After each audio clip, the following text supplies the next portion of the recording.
Welcome to the Virtual Strategic Solutions Virtual Reality Simulation System. Accessing Legacy Dataset. Files loaded. Simulation ready. Enclave Research Facility Site J, known in-game as just the Enclave Research Facility, is a location beneath Transmission Station 1ATU-03 in the forest region of Appalachia in Fallout 76, introduced in the Steel Dawn update. It used to be a research center of the Enclave's Appalachia division. The Enclave Research Facility was a laboratory under the direction of the Enclave Research Division. It was primarily designed to study the mutagenic effects of the Great War on animals, such as mole rats and crickets, and plants, such as the strangler vines. All test subjects were brought in from the surface via scouts. The facility was equipped with advanced air filtration systems that avoided drawing potentially contaminated air from outside the facility, and was capable of recycling food so that supply imports wouldn't be necessary. The facility was run by an artificial intelligence known as SODUS, a simplified version of the White Spring Bunker's artificial intelligence modus. Due to its design, even simple tasks took hours to perform.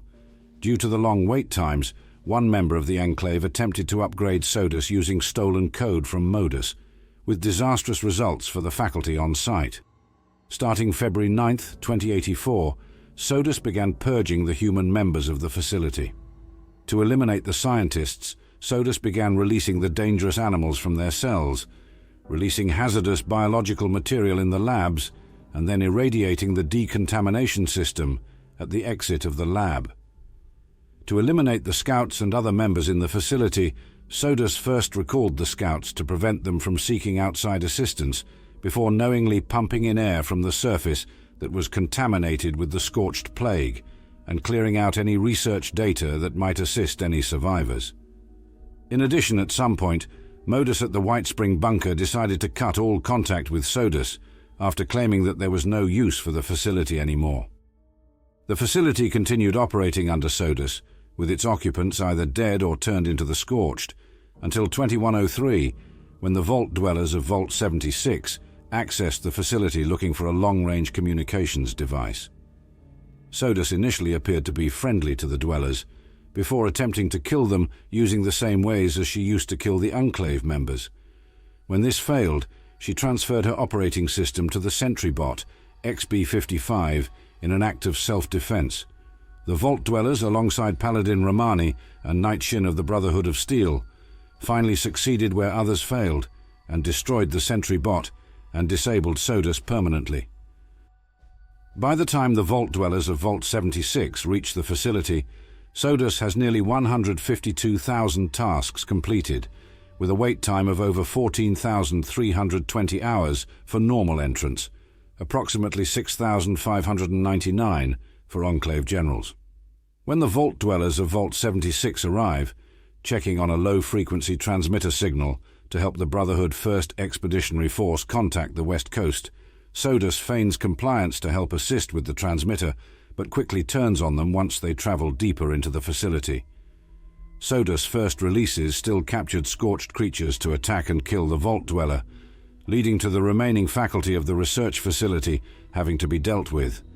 Once the Vault dweller has reached the transmitter, registered themselves as part of the faculty and reset it, Paladin Layla Ramani and Knight Daniel Shin arrive to examine the transmitter, which is in SODUS's core room. Once inside, SODUS transfers herself to an experimental sentry bot, XB-55, and attempts to kill the Vault dweller and their group. She is unsuccessful and is afterwards rendered permanently out of commission. After entering the elevator inside Transmission Station 1ATU-03, one will enter the research facility's main lobby. There is an Enclave logo on the floor and a SODUS terminal. There are 3 main entrances to other wings inside the research facility. To the right is a door that can only be opened from the other side, with administrative access acquired during over and out. To the left are 2 doors and a decontamination hallway.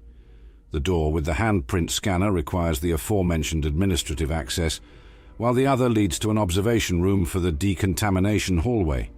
The arches themselves irradiate rather than curing it. Both sides of the observation room have locked doors, picklock 0. Several split-flap displays are still operational, providing information on the surrounding area and status of the holding cells. These status updates will change based on progression through the facility and associated quests. After going through the hallway, there is a stairway leading down to a room with noxious gas. In the center are green holding tubes containing various mutated creatures. The one containing a dead Yao Guai is broken and can be looted. The northern end of the room has a walled-in laboratory. A hatch on the northeastern side of the room drops down into a ruined lower level with 6 still active incinerators, as well as a weapons workbench. This next area contains a varied assortment of scorched plague-affected creatures in its holding cells, including a scorched bloatfly, bloodbug, tick and wendigo. A large room where a deathclaw will emerge from holding cell C01 and attack the vault dwellers. The cell from which the deathclaw emerged has 2 feeding tubes on the ceiling. An Enclave corpse will fall out of the right one when opened, containing a note and a key. In the center is a table with a dead rad scorpion. A chemistry station and power armor station can be utilized here as well. The staircase at the end of the room leads to a door that requires the holding cell key card, which can be found on a nearby Enclave corpse. This leads to a small office area with the Cell Block C console terminal, as well as several junk items and containers to loot. Several alien corpses are located in the inaccessible Z05, and plants such as Kaleidopore are seen behind a windowed cell labeled Z04. The next room is a brief storage hallway, where the only way forward is into the mess hall. Several more Enclave corpses litter this area, and the suspicious food in the room can be interacted with once, temporarily disorienting the player character as it is eaten. A security gate, Picklock 2, opens to a storage and distribution area with various loot. The double doors lead to another buffer room. Heading down the stairs and through the next door leads to a large 2-story lounge and cafeteria where Scorched will attack the player character. There are several diner booths and kitchen areas on both floors of the room, which can be looted. The double doors on the second level lead out of the cafeteria and into the living quarters. The first part of the hallway is a laundry area, before heading north into the quarters themselves, which are also occupied by the Scorched.